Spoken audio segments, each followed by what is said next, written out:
Joining us now at Lucas Oil Stadium for Big Ten Media Days, the Packers' all-time leading rusher, the great Ahman Green with me. What's up, dude? Hey, well, nothing much. Alex, how you doing? I'm good, dude. I'm good. I was talking a ton, though, about the hold-in going on up in Green Bay with Jordan Love. Yes. And I'm curious from your perspective, right? Like, you had a long, successful NFL career.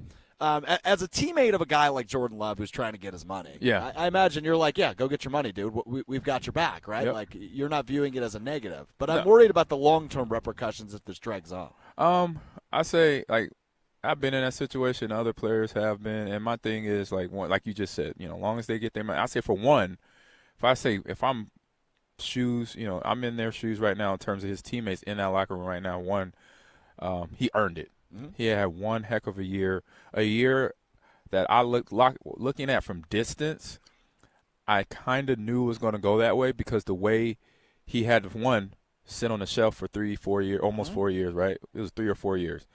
3 years. Yeah. 3 years on the shelf, and I look back in my history of players that I played along with. One guy comes into mind, Dante Culpepper. Mm-hmm. He was with the Minnesota Vikings. He had to sit behind Randall Cunningham and I think Warren Moon, and was his year 4 because we both got drafted in '98. He was a Minnesota Viking then, but he didn't touch the field as a starter until 2000. And then Randy Moss was already there, right? That worked out all right, yeah. And then you see how it worked out for Dante too, because their rookie year, like I said, Warren Moon and other quarterback was playing, and then Dante could just sit back and watch develop. And so I think Jordan having that same time behind Aaron and the other quarterbacks got him to that level. And then he can learn from the mistakes and doesn't have to be right in the meat, the heat of things, where he can mess up and then go back and have some time in practice, watch film, ask more questions either to Aaron. And I know Aaron. I know he was very helpful in development of Jordan. Yeah. And the coaches and all that. So LaFleur, having a guy where he's pretty much they just opened the cap at the right time. And that year he had last year, I was like, I told people all the time it's going to be an up and down year because he's still a young guy, but he just didn't have a game, like full tilt game experience. He has a ton of practice. He has a ton of preseason games under his belt, but now it's going to start off a little slow, but then eventually it's going to kick in where he's going to have confidence. Mm-hmm. And we saw that probably after the first month, maybe even sooner. It was between that second game to the last game of September of last year, which was, I believe, the Detroit game. After the Detroit game on Thursday Night Football, that's where he kind of like, you know what, I'm getting used to this. Yeah. Even getting through the mistakes, I'm okay because I got time. I got 12, 13 games to go, and every game. And then, we had the injury to Aaron Jones, but then he comes back.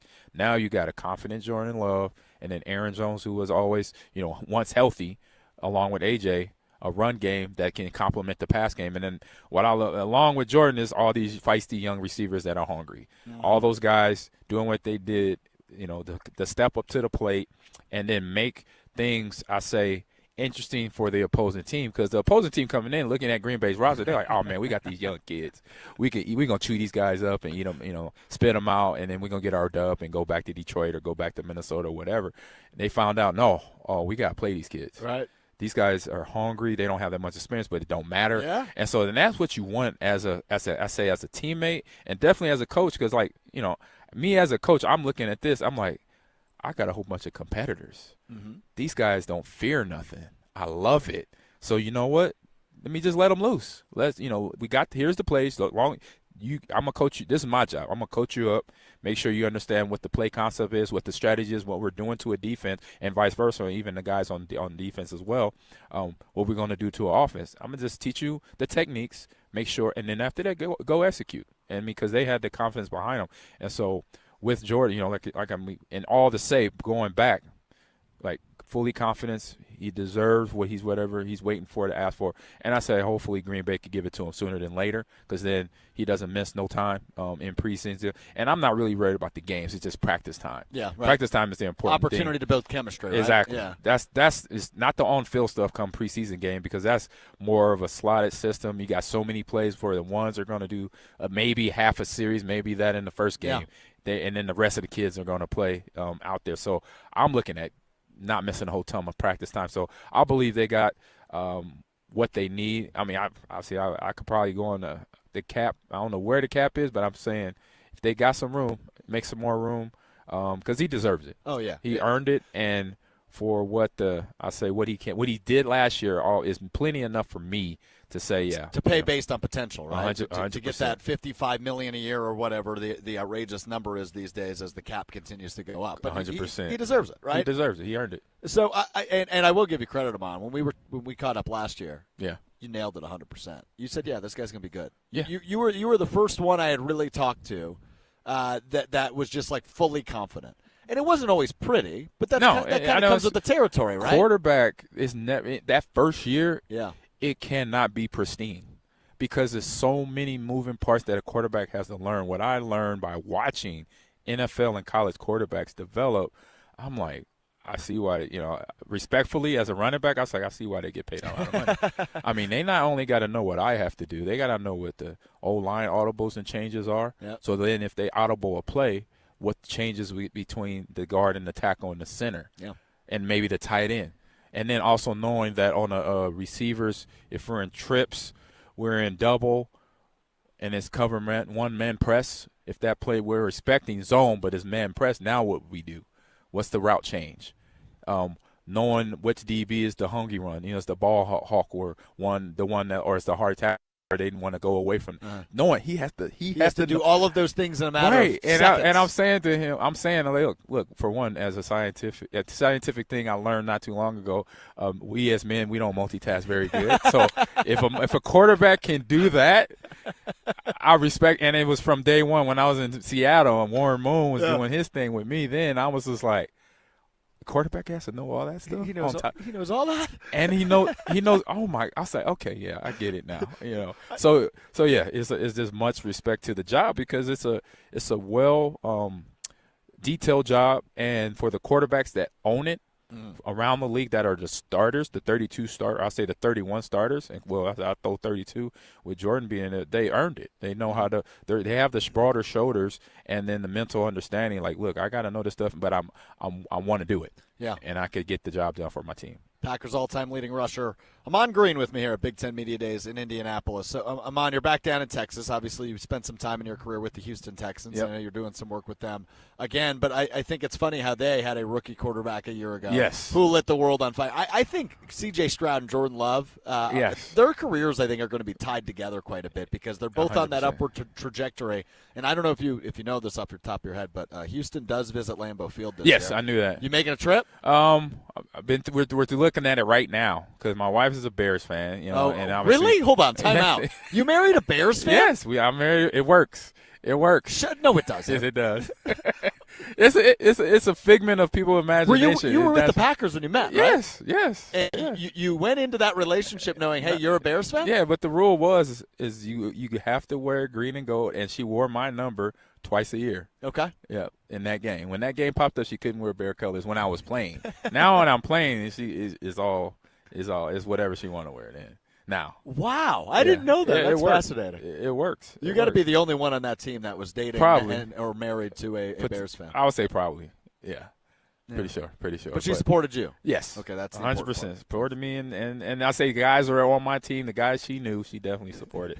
But to your point, talking about TJ, another guy. That was another guy that coming out Ohio State that year, and then watching his process once that bowl game ended where they lost in the national title game, going through the combine, and I remember his interview after he got drafted.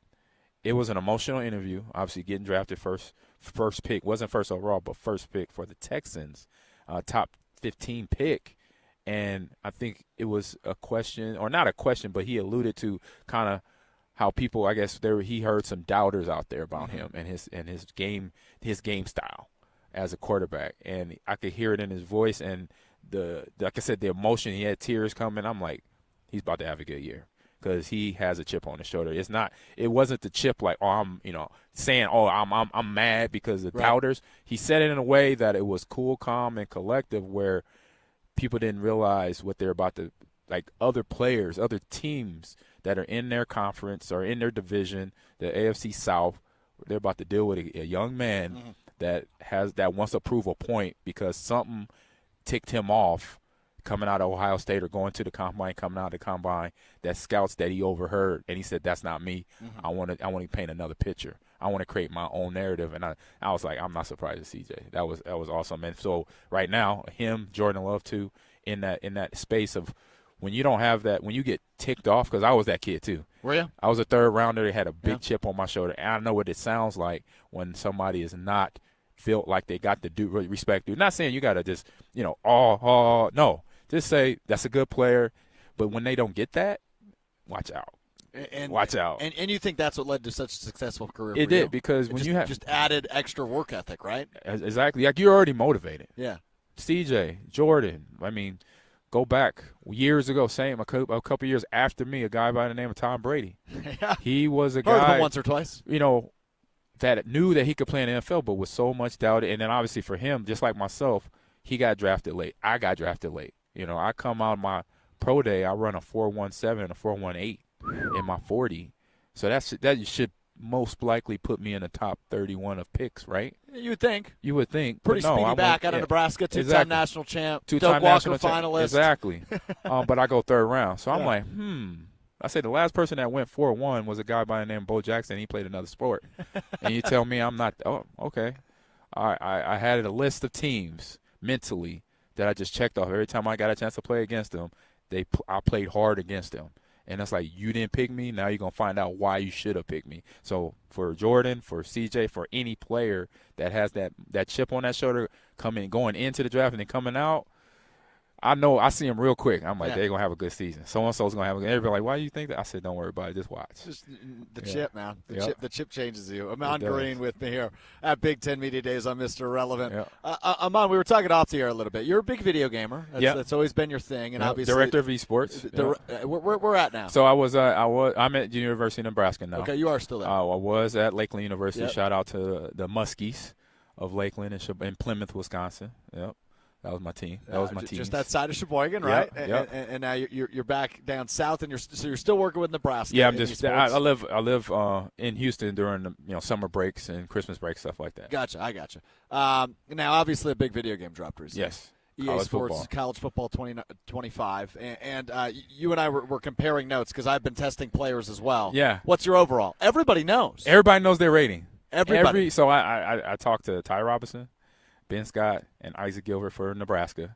I didn't get to, I had a Leachy, the tight end from Iowa.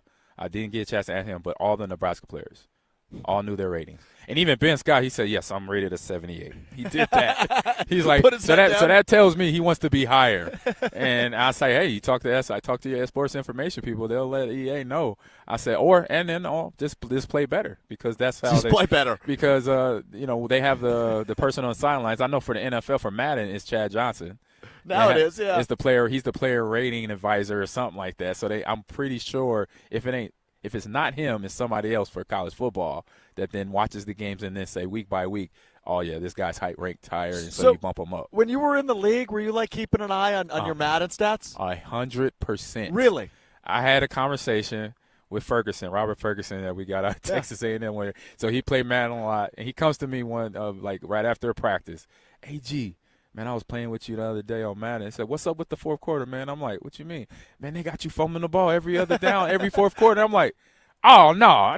So I was like, at the time, we had a great player guy contact from EA, Sandy Sandoval. Shout out to him if he's still around. But he's not with EA no more, but we used to call him. That was my guy. I'll call him up. Sandy. I call Sandy up. I said, Sandy, we got a problem. He said, Ahman, look, I already know. He said, what is it this time? Is it your speed, your acceleration? I said, no, it's my ball carrying right now. You got me fumbling the ball in the fourth quarter. That means you trying to say I'm not clutch? Like, come on. I've done a lot more than that. So we'll go back and forth. So this is a funny thing. I love it, obviously, now, especially now being so far removed, but still seeing players react the same way I did. Yeah. Going on to YouTube, and I say if you delight yourself right now, go to YouTube and type in NFL. I say anything less, so 2023, 2022, 2021, and type in. I say for one particular was the San Diego Chargers 2 years ago. They interviewed those players and asked them. It was EA came in and asked, what do you think of your rating? And some players were like, you're good. You saw the other was like, man, why are you making me look like trash? Like, they were not happy. So it's just funny to see that a lot of guys at the time I was playing weren't playing video games. Now guys are. And so for the guys with me, I was like, just play, man. I say, but you're like a 59. You're like trash on the game. Trash. They're like, what? I'm like, I play it every night. So you better get on it, man. So it's just different now where a lot more players are playing, and just for that video is just it's priceless. That is amazing. Priceless. I'm gonna have to look that up. I don't know if I've seen that one. Have you gotten into the college football game? Yeah, I have been. They have Ultimate Team, so same like Madden. Yeah. They have the Road to Glory, all that. I don't get into all that. I say I might do Ultimate Team only because one big reason. I got to pat my back a little bit. I got asked to be in the game. So really? I believe my card will pop out on Ultimate Team or somewhere in Road to Glory coming up soon. I don't know when. They didn't tell me when, but I'm in the game for this year. So that's one reason. And then I'm a gamer. I got to teach. I got to coach it eventually and talk about it to my players. And I'm going through all the little attributes they have, like for Madden. With Pat Mahomes, he's a gunslinger quality. He has that detail that if you activate it, then all the stuff you see in real life, his sidearm, his big, he could throw them balls in the game. And so they have those little attributes in this game right now. And some of the ratings for the players, like I've mentioned with the Huskers, some are right on point, and some like, oh man, come on, I gotta get that rating up. And so that's the part. That's what I do and love it. That's awesome, man. Before I let you go, I always am curious to ask about the director of esports role now in Nebraska. So you mentioned, coaching. Coaching video games, I imagine a little bit different than coaching football. A little bit different. It's a little. But are there similarities? There's lots more similarities than what people may think. It's obviously in terms of what we doing on I go to a whiteboard. My assistant and I, Ryan Tan, we will sit down. We're breaking down like from sport. Well, I do more of the sports games. He does more of the FPS games because he's actually a former pro. He played for, I believe, Fnatic, and he did Dota. He did CS:GO 1, and a little bit of StarCraft. So we have programs just like a training regiment for quarterback accuracy, where we will say, "Hey, quarterback, you throw the ball 100 times a day," and then after you do the 100 times to make sure you hit targets.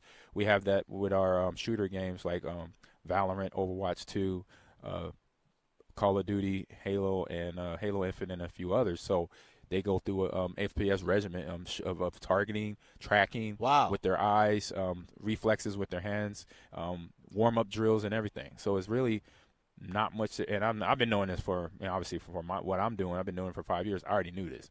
But for what everybody else thinks of it and don't maybe not know enough about it, I had no idea. It's all the same. I mean, it's repetitive movements that we got to train. Wow. It's consistency from team strategy, having play calling ready. I mean, it's little in the shooter games. You got maps.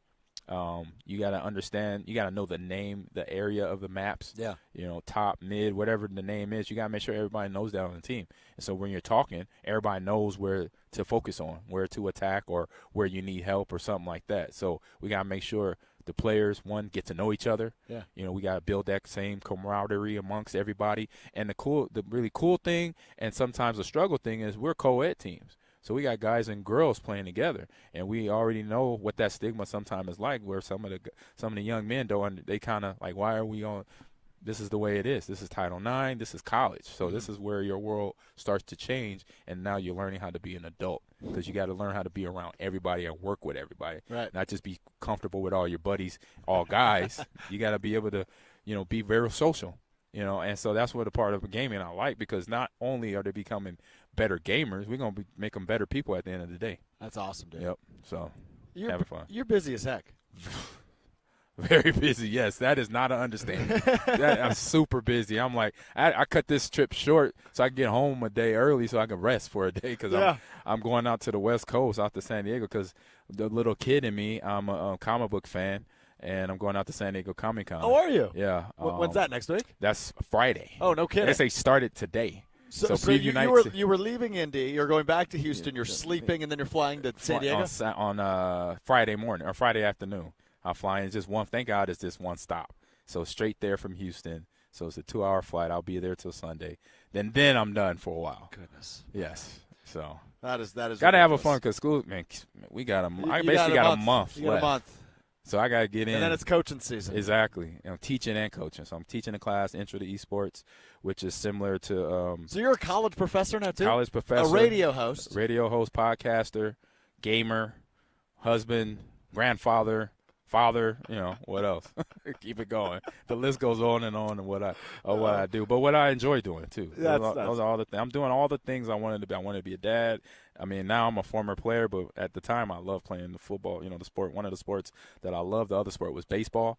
My dad always would always argue he's a better baseball player. You thought he was good at football, see your mom play baseball. And I was like, you thought that? I was like, really? What position did you play? I played outfield. I was center, left, and right. Nice. Well, I guess with the speed. With the speed, yeah. See, that's what kept me out of the infield because I wanted to play first base. But they like, Ahman, we need that. We need you in the outfield. You got to catch those fly balls. I'm like, dang it, coach. I was like, I'm left-handed first base. Boom, boom, boom. He's like, no. Now, if you tear a hamstring, then okay, we'll put you on first. But yeah. Get yourself. He's like, you got to go run, buddy. You got to go catch the fly ball. So I'm like, all right, coach. I'm the team player. What would you clock for 40 these days? Right now, I was just asked this. I'll go sub 4. I will go or sub 5. I'll say about 4.8, 4.7, somewhere in there. You're smoking me, so yeah. You got that. Yeah, you get that for whatever that means. 1.5 hamstring. I tore one about 5 years ago. What the hell were you doing 5 years ago? Because I was sprinting. Oh my! Yeah, and I clipped one off, and now it's half a hamstring, so I got 1.5 hamstring. Right now, so yeah, no competition sprint. I jump roping, riding a bike, Peloton style. Peloton style. Yeah, that's it. Man. AG, you're the best, dude. Always a pleasure catching up with you, my man. Yeah, appreciate you. That's Ahman Green, Packers all-time leading rusher. We'll take a quick break. We'll come back. We'll share some observations for Big Ten Media Days and wrap up the show. It's Mr. Irrelevant. I'm Alex Strouf.